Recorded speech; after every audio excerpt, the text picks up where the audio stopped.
Bien. Monsieur le Président, cher Volodymyr, Monsieur le Chancelier, cher Friedrich, Monsieur le Premier ministre, cher Keir, Messieurs les envoyés spéciaux, cher Steve, cher Jared, merci beaucoup pour votre présence aujourd'hui avec nous, Mesdames et Messieurs les ministres, Mesdames et Messieurs en vos grades et qualités. Nous avons aujourd'hui tenu à Paris une nouvelle réunion des chefs d'État et de gouvernement des 35 pays qui composent la coalition des volontaires, aux côtés du président Zelenskiy et en présence d'une délégation américaine conduite par messieurs Witkoff et Kushner. C'est la 15e réunion. This is the 15th meeting of the coalition of the willing that we've had since the 17th February of last year. We have with us 28 heads of state and government, the Secretary General of NATO, and the President of the European Commission, and the President of the European Council. But today, we've made considerable progress, as reflected in the Paris Declaration, providing strong guarantees for lasting peace. This declaration of the Coalition of the Willing, for the first time, recognizes operational convergence between the 35 countries making up the Coalition of the Willing, Ukraine and the United States of America. We're talking about strong security guarantees. This declaration sets out each of the components of this security guarantee. We have a report from our heads of general staff and also from the side of the Euro-American coordination. And here we have taken due note of the fact that there is a coordination body that will fully coordinate all the competent armed forces and provide coordination between the Coalition of the Willing, United States of America and Ukraine in operational terms that will support the General Staff of the Coalition here in Paris. Within this coalition,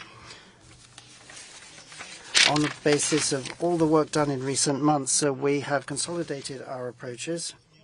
Firstly, with the setting up ceasefire monitoring mechanisms to be placed under American leadership, with contributions from several states that said they were willing and able to do so. Then long-term support, firstly to Ukrainian armed forces that are and will remain in the front line of defense and deterrence against aggression.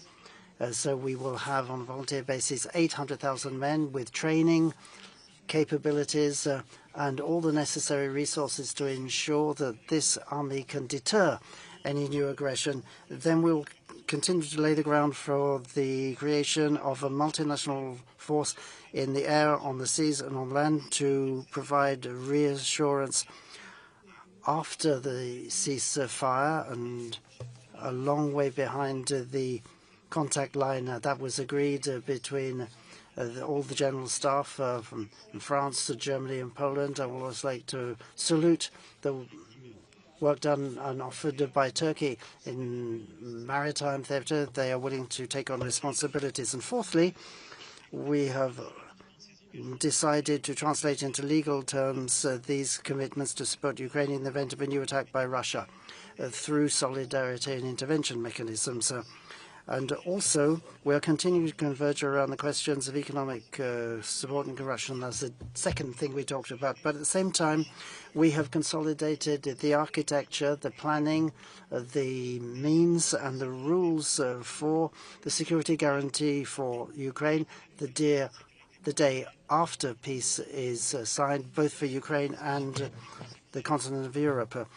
Part of our discussion was then focusing on Ukraine's future prosperity with the American plan that was presented and the European contributions with a desire to speed up our work alongside Ukraine so that in the next few weeks this prosperity plan can be finalized. It will be a major component of the peace agreements. All of this constitute essential pillars of what will support the negotiations that are underway and we want, therefore, that to be completed as soon as possible. But these security guarantees are the key to ensuring that never a peace agreement can mean Ukrainian surrender, and never a peace agreement can mean a new threat for Ukraine.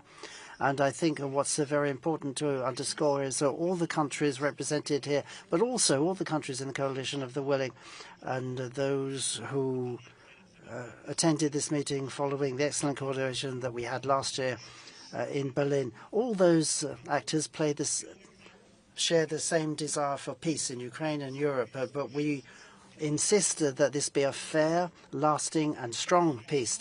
And we're all clear in our minds that the peace agreements signed by Russia in the last 15 years have all been broken in Moldova, Georgia and Ukraine. Therefore, based on that experience, we want to have peace and guarantees of peace on the basis of Europe's experience of the last 15 years. This is why the Paris Declaration includes these guarantees and notes the convergence between coalition of the willing, Ukraine and the United States of America. In addition to all this, in the short term, we will continue to provide our support to Ukraine to cope with all the challenges it is facing at the moment in terms of protecting its airspace, protecting civilians who are continually targeted, even as we speak, by the Russians. And we will also continue our work on sanctions to limit and reduce Russia's war effort. So that is what I have to report, thanking my colleagues in Europe and the United States for the progress that has been possible thanks to today's meeting. I'll now hand over to President Zelenskiy.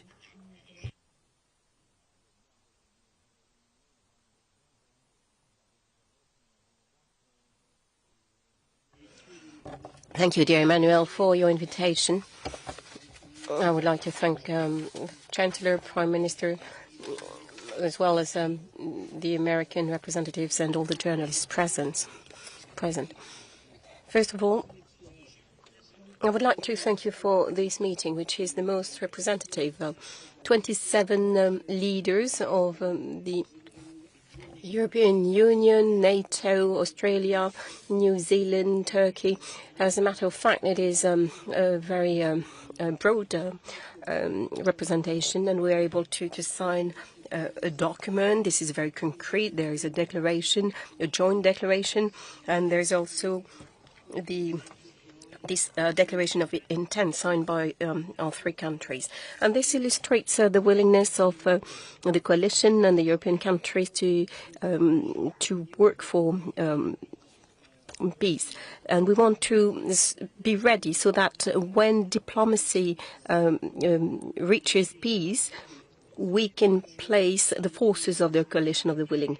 The details will be set out in other documents. We're working on which countries are willing to contribute and guarantee security in the air, at sea and on land. We are assessing which forces are necessary, who will be able to who shall coordinate all of that. And we also want to work on monitoring and clearly say how this force or that force will be financed, as well as the Ukrainian army. I believe that our Ukrainian forces will be based on the Ukrainian army with other elements. The military from France, the United Kingdom, and others have worked on the necessary military equipment. We also have, we already have enough details, and we know which countries will get involved and what each of them will contribute separately. And allow me to thank every leader who is willing to contribute to this peaceful solution. We also addressed, we had very concrete discussions with the American delegation regarding the monitoring of peace. It's very important for us. What is crucial in this peace deal is anything that can prevent a new Russian aggression. We also made progress with the American representatives who worked on documents in Paris, and we will have other meetings with Mr. Witkoff and Mr. Kushner. We are working on some bilateral agreements and bilateral documents as well as trilateral documents, and are hoping to sign these soon in different formats. And God willing, we will succeed. We are very grateful for the support of the United States of America, and so that they can provide the necessary support so that Russia cannot aggress Ukraine once again. And we very much agree upon the fact that the guarantees must be based on some legal grounds to be confirmed by the American Congress. Of course, some issues remain open regarding these documents, including the 20-point document. And what we really need to work upon is the issue of territory. We have a number of ideas that could be helpful, and if some issues are not remain blocked between our teams, and the leaders can also get involved. There will be other discussions, and I would like to thank you, Emmanuel, for giving this opportunity, allowing our teams to be able to continue working here for 2 days. And I'd like to thank the American representatives for contributing to it. When it comes to security, the architecture already exists, and our partners can pressure Russia to put an end to this war. Ukraine never stood and never prevented peace. Russia started this aggression, and it is very clear as to who should do what is necessary to be done to put an end to this war. So I would like to thank all of those who contribute to peace. We all understand that we need to stop the aggressor to allow peace. The deep strikes, the sanctions, or diplomacy, all of this is working.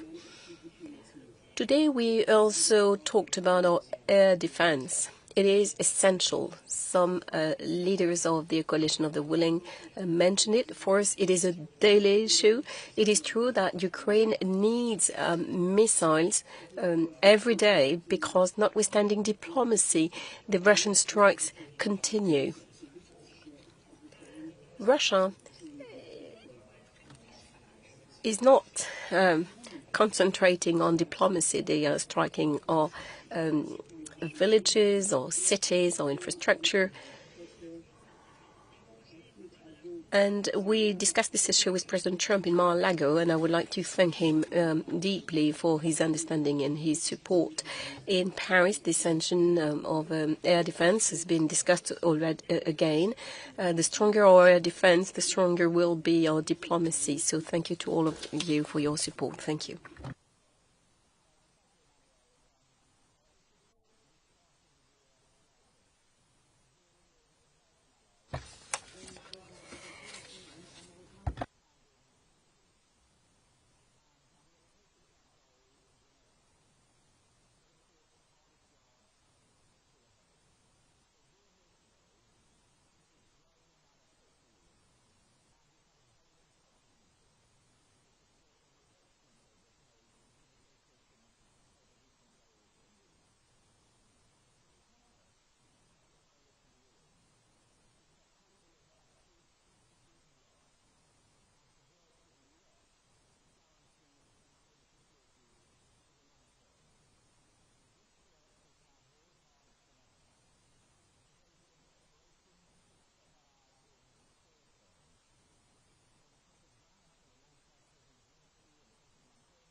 Chancellor, Friedrich, over to you.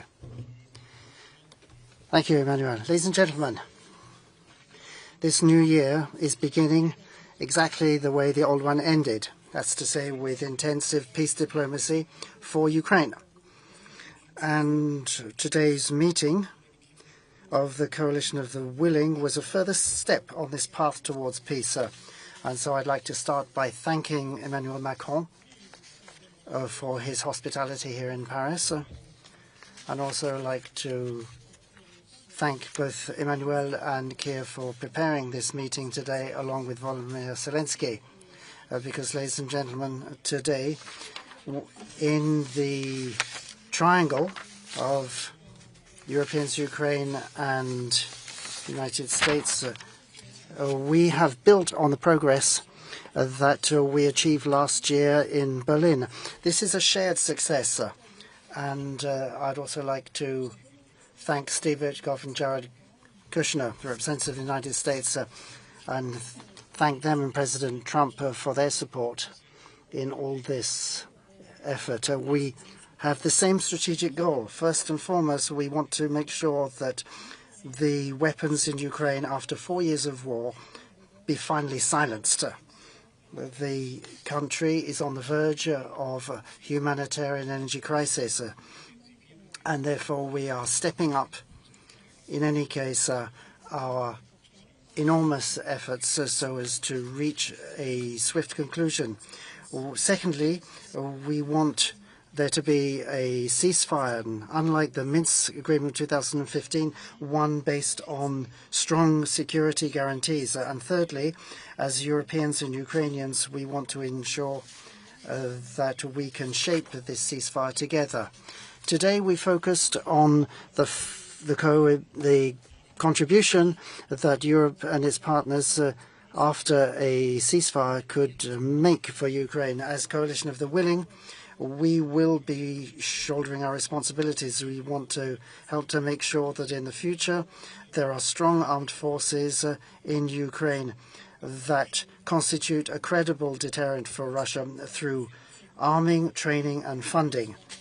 We will also take part in the monitoring of a ceasefire, and we will also make a contribution to strengthening Ukraine on land, in the sea and in the air. With our partners in Washington, we agree for that certain conditions have to be met. Firstly, there needs to be strong legally binding security guarantees, including from the USA, and an American backstop to provide security European commitments. I'm very thankful that the United States has already said it would be willing to do so. Secondly, the ceasefire has to be organized in such a way with Russia that the Coalition of the Willing can play an active role. We are actually working towards that. And thirdly, of course, all partners in the coalition have to go through their domestic processes to decide what contribution they will make. Germany will continue to support politically, financially and militarily. That could mean, for example, that after a ceasefire for the Ukraine in a neighboring NATO area, we would have a presence. As for the type and scope of a German contribution, obviously that has to be decided by the German government and parliament once these conditions have been specified and clarified. For me and for the German government, I would say that for the moment, nothing is excluded. As of now, in the 4th year of the war, Germany is Kiev's strongest supporter. And after a ceasefire, Germany will accept responsibility for the security of Ukraine and for the continent as a whole. We also discussed today how after a ceasefire we could promote the reconstruction of Ukraine. We are working on a package for that among European partners in close coordination with the USA. The President of the Commission today explained today how the Commission could contribute to that. And this reconstruction is indissociable from the question of security guarantees. Economic strength will be an indispensable guarantee for ensuring that in the future Ukraine can present a credible deterrent to Russia. So, dear Volodymyr, this also means certain expectations of Ukraine, as we've discussed in Brussels.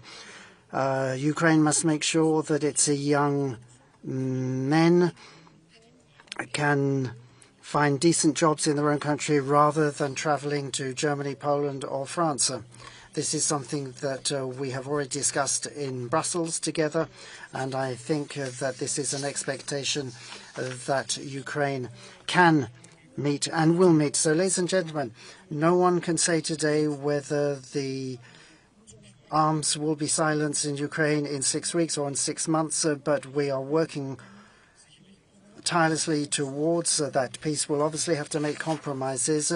We will probably not be able to achieve the ideal of a perfectly designed peace, not as much as we would like, but we have to learn not from books, but from the existing geopolitical circumstances going forward in the next 3 months. We will go about this with perseverance, realism, and a clear view of what is best for Europe. That's to say, a stable ceasefire, strong security guarantees, and peace in Europe, linking Ukrainians and Europeans that we form together. So once again, thank you for this excellent meeting today.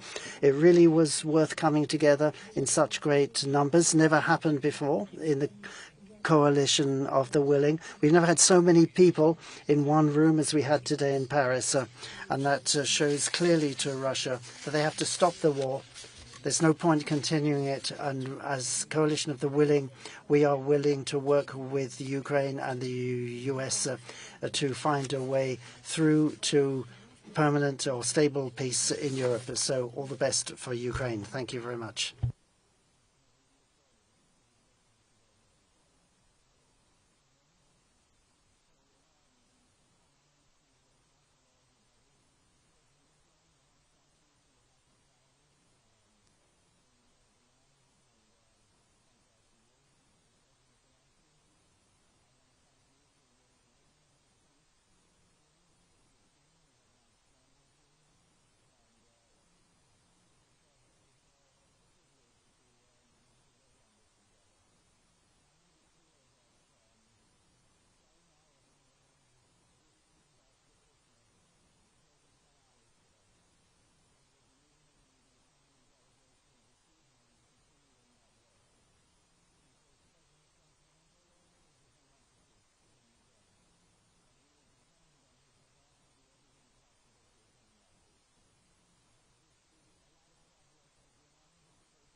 questions. We'll take questions now.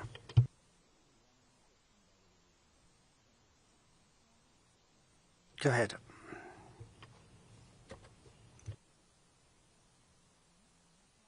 Good evening. Claire Gatinois from Le Monde. Good evening, presidents, prime ministers, heads of state and government, and special envoys. President Macron, this is the 15th time, as you said, that the coalition of the willing has come together to produce security guarantees for Ukraine, hoping for the support of the United States. And now Trump has not firmly committed to American support. After what happened in Venezuela and the threats to Greenland sovereignty, can Europeans still trust our American ally?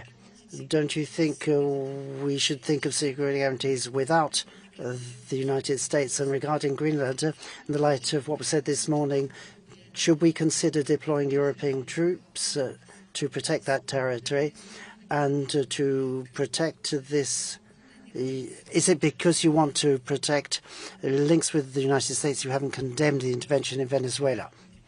Thank you. That's a multiple question, and I wish you a Happy New Year. On the question of Venezuela, which I think is not really connected with today's matters, diplomacy has its own roots and ways. French diplomacy has already expressed itself. We have to see that as a coherent message. I think I've been very clear about that.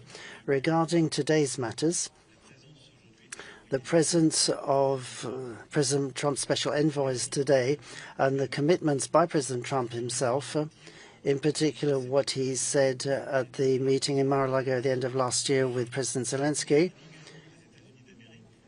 that was about an American commitment to take responsibility.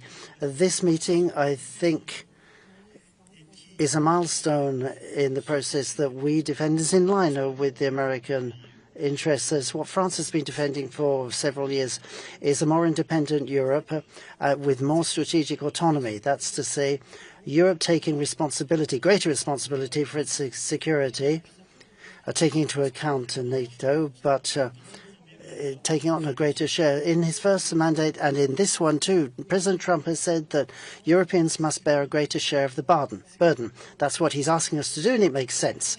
So all the work of these recent months through the coalition of the willing is to get the Europeans together. But there's also Canada, New Zealand, Japan, the United States, and the Canadian Prime Minister in particular was with us today, which is a very strong signal, and is fully committed to these security guarantees. So the coalition of the willing is the beating heart of this support to Ukraine, offering security guarantees.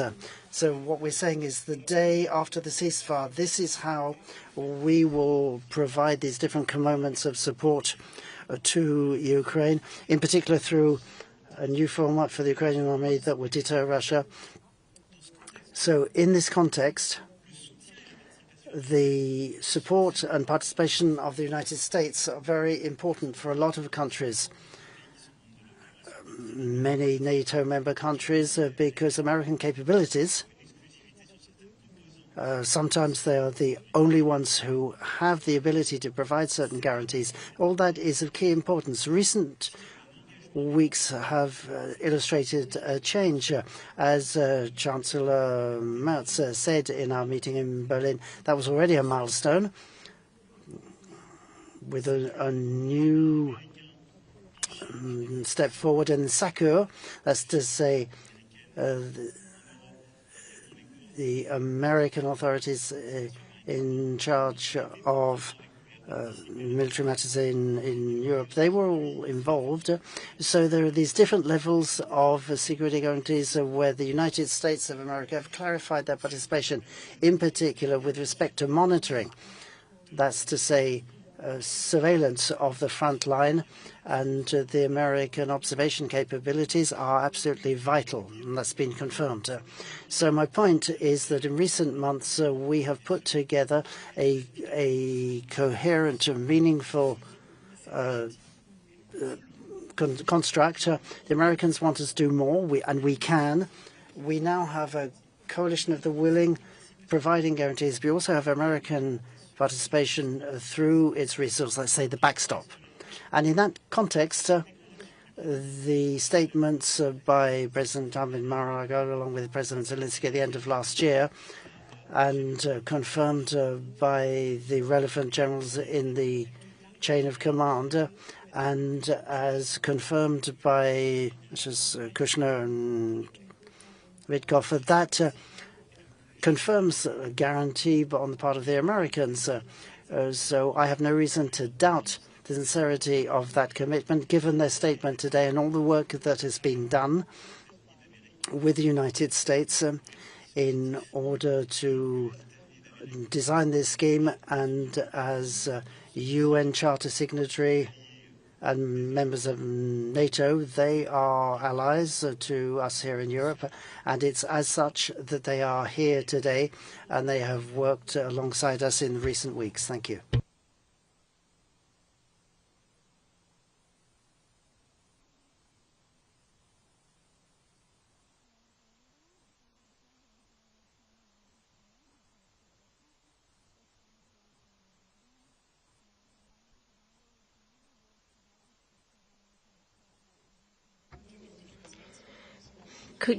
Could you say that the security guarantees are ready to be put in place? And what about the legal framework? What would be the institutional basis? Would that be an invitation for a multinational force?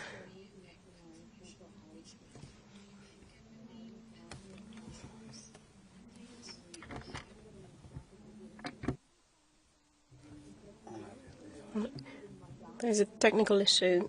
The interpreters can't hear.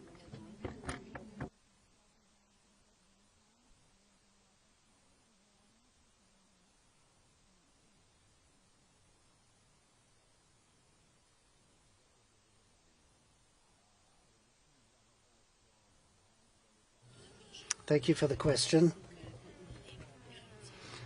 Firstly, I think that the members of the coalition of the willing have to work hand in hand with the United States, and these guarantees have to be legally binding.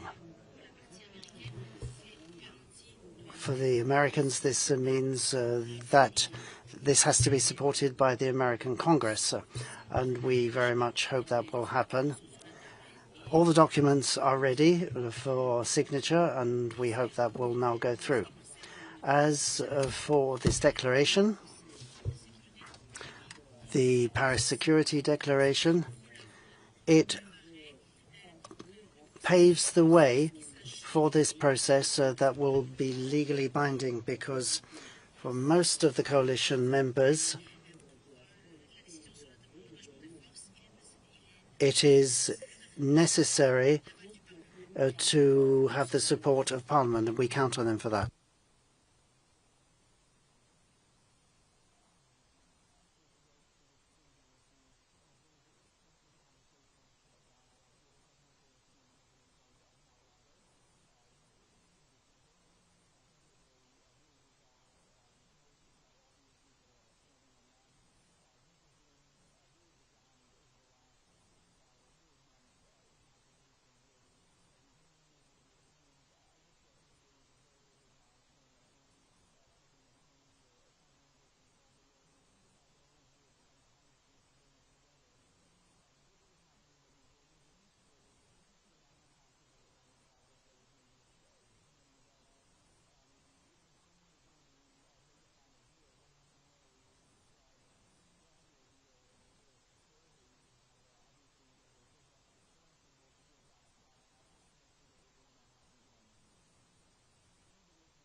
Good evening.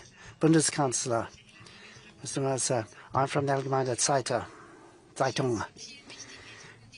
You talked about major milestones. One of them is perhaps that Germany is willing to make a military contribution to the coalition. Do you think that's enough to put forces in a neighboring NATO area? Could you say a bit more about that? There are expectations. You said that Germany is the biggest supporter. So do you think we should up our military contribution? Thank you, Ms. Wiegel, for that question. Yes, we discussed that at length amongst us today. I've said on behalf of the government that, of course, we're willing to participate in the security guarantee. Exactly how? At the moment, that's an open issue because the whole package as a security guarantee has not yet been fully addressed.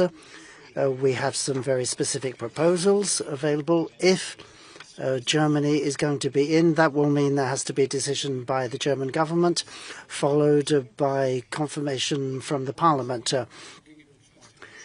So I will make proposals to the government and the parliament perhaps once we have a ceasefire, and when in the coalition of the willing we have a consensus view on how we should proceed. We're moving in that direction, but I said in discussions today that it can be the right thing to do both things. That's to say, to place troops in Ukraine, but that means strengthening Ukrainian troops, first and foremost, but also in a neighboring state, perhaps place further troops that would be available for intervention should there be a fresh Russian aggression. I'm saying if, this is all on the conditional, because the total package has not been negotiated, but the basic premise for all this is a ceasefire agreement with Russia, and that then has to be secured with the appropriate military support to Ukraine. And I want to stress once again, it's not just militarily supporting Ukraine, talking about military support for peace and freedom in Europe, and that is why we are also committing to that. It's not just about the territorial integrity of Ukraine. It's about the lasting maintenance of the political freedom and peace that we have in Europe. We've always protected that, and deterrence has been the case for the last 70 years, and I imagine that will be the case over decades going forward as well. Thank you. That's the end of the press conference. Thank you all very much, and good night. And Happy New Year once again to you all.